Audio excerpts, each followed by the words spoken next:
रात के ठीक 2 बजे थे।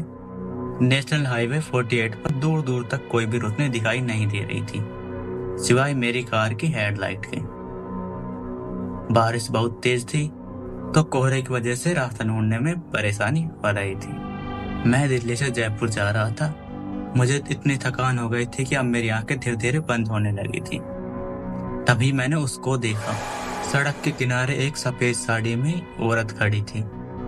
तुम्हें लगा ऐसा ही होगा, बट ये बॉलीवुड फिल्म नहीं है। वहाँ एक आदमी खड़ा था, भीगा हुआ, सिर झुकाए और हाथ में एक सूटकेस ले रखा था।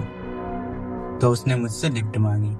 वैसे मैं किसी को लिफ्ट देता नहीं था रात को, बट भारी थकान और डर ने मुझ पर ऐसा काबू कर लिया था कि मैंने उस आदमी को लिफ्ट दे दी। उसने कहा शुक्रिया।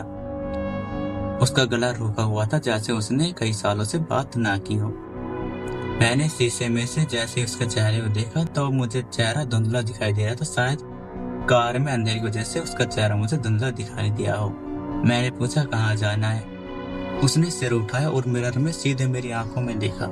उसका चेहरा बिल्कुल सिंपल लग रहा था, बट उसकी आंखें ऐसी बेजान सी लग रही थी जैसे किसी मुर्दे की हो। उसकी आंखों में कोई भी चमक नहीं थी। उसने मुझसे कहा कि आप आगे चलते रहिए, जैसे ही मेरा घर आएगा मैं आपको बता दूंगा। मैंने कार को आगे बढ़ा दिया, लेकिन अगले ही 10 मिनट में कार में बहुत ज्यादा ठंड होने लगी। कार का एसी बंद था, फिर भी बर्फ जैसा महसूस होने लगा। मेरे सांस लेने पर मुंह से धुआं निकल रही थी, और सबसे अजीब बात, उस आदमी से अलग सी बू आ रही थी, जैसे किसी गीली मिट्टी और सड़ी लकड़ी की हो। मैंने माहौल को हल्का करने के लिए उस आदमी से पूछा, आप इतनी रात को सुनसान सड़क पर क्या कर रहे हो? क्या कोई एक्सीडेंट हुआ था? उसने कोई भी जवाब नहीं दिया। वो बिल्कुल खामोश बैठा रहा। मैंने मिरर में से देखा तो वो बिल्कुल स्टैचू की तरह एकदम शांत बैठा था। खामोशी इतनी बढ़ गई कि मेरा दम घुटने लगा, तो मैंने रेडियो स्टार्ट कर लिया। रेडियो स्टार्ट करने पर सबसे पहले सिर्फ शोर आया, फिर एक गाना बजने लगा, वो भी बिल्कुल धीरे, जैसे टेप स्लो हो गई। आएगा, आने वाला आएगा। फिर रेडियो के आरजे की आवाज आई, वो भी बिल्कुल कांपती हुई। एक बड़ी खबर, नेशनल हाईवे 48 पर कार हादसे में मरने वाले युवक की लाश नहीं मिली है। पुलिस ने उस युवक का नाम।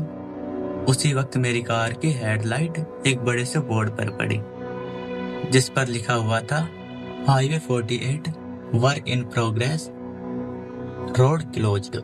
मेरा दिल जोर से धड़कने लगा। अगर रोड क्लोज था तो मैं पिछले 1 घंटे से किस रोड पर चल रहा था? और ये आदमी? मैंने तुरंत ब्रेक लगाने की कोशिश की, बट गाड़ी के ब्रेक नहीं लगे और स्पीड अपने आप 60, 80, 100 बढ़ने लगी। भाई साहब, गाड़ी के ब्रेक काम नहीं कर रहे, मैंने पीछे चिल्लाकर कहा, बट पीछे से कोई भी आवाज नहीं आई। जैसे ही मैंने पीछे मुड़कर देखा तो मेरे जिस्म का खून सूख गया। पीछे एक नहीं 2 लोग बैठे थे। वो आदमी वैसे ही चुपचाप बैठा था। उसके बगल में एक और साया था। वो साया मेरा था। हाँ, मेरी ही शक्ल का एक इंसान पीछे बैठा था। उसके सिर से खून निकल रहे थे, कपड़े फटे हुए थे, और वो मुझे देखकर हंस रहा था। मैंने चिल्लाने की कोशिश की, पर मेरे मुंह से आवाज नहीं निकली। फिर पीछे बैठे हुए उस इंसान ने अपना जैसे ही सिर घुमाया तो वो अब पहले जैसा सिंपल नहीं था। उसका चेहरा सड़ चुका था और आंखें अंदर धंस चुकी थी। उसने अपना ठंडा और मिट्टी से सना हुआ हाथ मेरे कंधे पर रखा। उसका टच ऐसे था जैसे किसी ने बर्फ का टुकड़ा मेरे पीठ पर रख दिया हो। उसने मेरे कान के पास आकर कहा, तुम्हें क्या लगा लिफ्ट तुमने दी थी मुझे? नहीं, लिफ्ट मैंने दी थी तुम्हें इस दुनिया से उस दुनिया में जाने की। अगली सुबह पुलिस को नेशनल हाईवे 48 के पास खाई में एक कार मिली, जिस कार में एक लाश थी, मेरी लाश।